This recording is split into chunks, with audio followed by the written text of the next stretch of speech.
معزز سامعین و سامعات، السلام علیکم ورحمۃ اللہ وبرکاتہ۔ ہمارے اور آپ کے درمیان ماہ ربیع الاول شریف کا مہینہ تشریف لایا ہے۔ ہم تمامی حضرات کو آقا کریم صلی اللہ علیہ وسلم کی ولادت پاک کی مبارکبادی پیش کرتے ہیں۔ ماہ ربیع الاول شریف میں حضور صلی اللہ علیہ وسلم کی ولادت ہوئی ہے اور ساتھ میں حضور صلی اللہ علیہ وسلم کی ماہ ربیع الاول شریف میں وفات بھی ہوئی ہے۔ تو ماہ ربیع الاول شریف میں حضور صلی اللہ علیہ وسلم کی ولادت کی خوشی منانی چاہیے یا آقا کریم صلی اللہ علیہ وسلم کی وفات کا غم منانا چاہیے؟ اس کے متعلق آپ حضرات بغور سماعت کریں اور اس پر عمل کرنے کی کوشش کریں۔ حضور صلی اللہ علیہ وسلم کے وصال مبارک پر غم کیوں نہیں منایا جاتا؟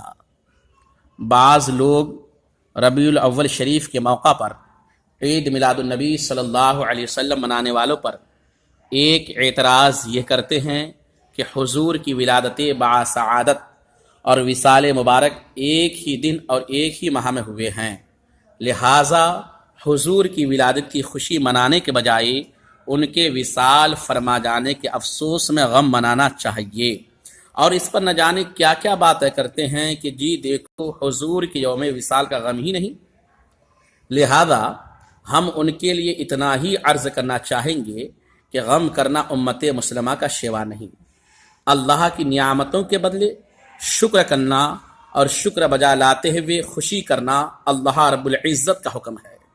اللہ تعالیٰ نے کہیں بھی شکر بجا لاتے ہوئے غم اور افسوس کرنے کا حکم نہیں دیا، بلکہ ایسا کرنا نعمت کی بے قدری ہے، اور بے قدری کرنا گویا کفران نعمت کے زمرے میں آتا ہے۔ جیسا کہ اللہ تعالیٰ نے قرآن مجید کے سورہ ابراہیم میں ارشاد فرمایا، وَلَئِن كَفَرْتُمْ إِنَّ عَذَابِي لَشَدِيدٌ، اور اگر تم میری نعمت کی ناشکری کرو گے تو بے شک میرا عذاب سخت ہے۔ لہذا اس موقع پر سوگ منانا امت مسلمہ کا وطیرہ نہیں ہے، اس لیے کہ غم نعمت کے خاتمہ پر کیا جاتا ہے۔ غم تو تب کریں کہ جب حضور کا سایہ رحمت امت کے سر سے اٹھ گیا ہو یا رابطہ اور تعلق ختم ہو چکا ہو۔ حضور آج بھی امتوں کے حالات سے باخبر ہیں اور قدم قدم پر دستگیری فرماتے ہیں۔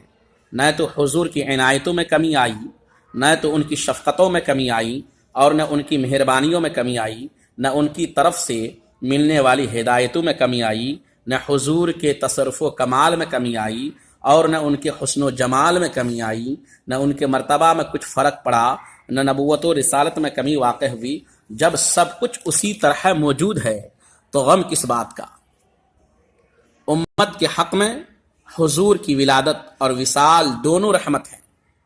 شفا شریف جلد نمبر 1 صفحہ نمبر 19 میں ہے، حضرت عبداللہ ابن مسعود رضی اللہ تعالی عنہما نے فرمایا کہ حضور رحمت عالم صلی اللہ علیہ وسلم نے ارشاد فرمایا، حیاتی خیر لکم و مماتی خیر لکم، یعنی میری ظاہری حیات اور میرا وصال دونوں تمہارے لیے باعث خیر ہیں۔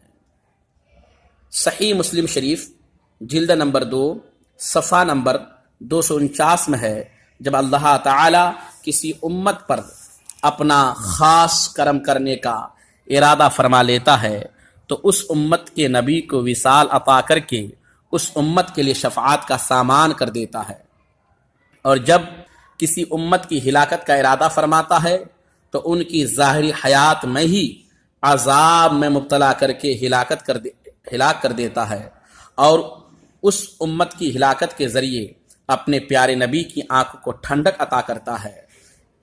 عزیزان گرامی، اس امت پر اللہ تعالیٰ کی کتنی بڑی عنایت ہے کہ آخرت میں پیش ہونے سے پہلے اس کے لیے حضور کو شفیع یعنی شفاعت کرنے والا بنا دیا گیا ہے۔ اس لیے حضور نے فرمایا میرا وصال بھی تمہارے لیے رحمت ہے۔ تو اب دیکھنا یہ ہے کہ دونوں میں سب سے بڑی نعمت کون سی ہے؟ ظاہر ہے کہ حضور کا دنیا میں تشریف لانا امت کے حق میں سب سے بڑی نعمت ہے، کیونکہ اسی نعمت کے ذریعے، اسی نعمت کے صدقے دوسری نعمتیں حاصل ہوئیں۔ مفتی عنایت احمد کاکوری رحمۃ اللہ تعالی علیہ نے علماء حرفین شریفین کے حوالے سے لکھا ہے کہ علماء کرام نے لکھا ہے کہ اس محفل میں، یعنی نبی کریم صلی اللہ علیہ وسلم کی محفل میلاد میں، وفات کا ذکر نہیں کرنا چاہیے، اس لیے کہ محفل خوشی کے واسطے منعقد ہوتی ہے، غم کا ذکر اس محفل میں نازیبا ہے۔ اللہ تعالیٰ قرآن مجید میں فرماتا ہے وَأَمَّا بِنِعْمَةِ رَبِّكَ فَحَدِّثْ، اپنے رب کی نعمت کا خوب خوب چرچا کرو۔ حضرات، جب آقائی کریم صلی اللہ علیہ وسلم کا دنیا میں تشریف لانا بھی رحمت ہے اور دنیا سے تشریف لے جانا بھی رحمت ہے۔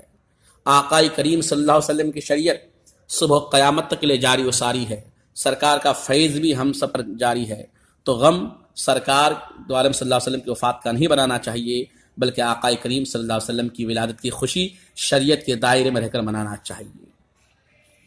عزیزان گرامی، آپ حضرات بڑے ذوق و شوق کے ساتھ آقائی کریم صلی اللہ علیہ وسلم کی محفل پاک منعقد کریں، سرکار کی ولادت منائیں، سرکار دو عالم صلی اللہ علیہ وسلم کے نام پر جلوس پاک نکالیں۔ السلام علیکم۔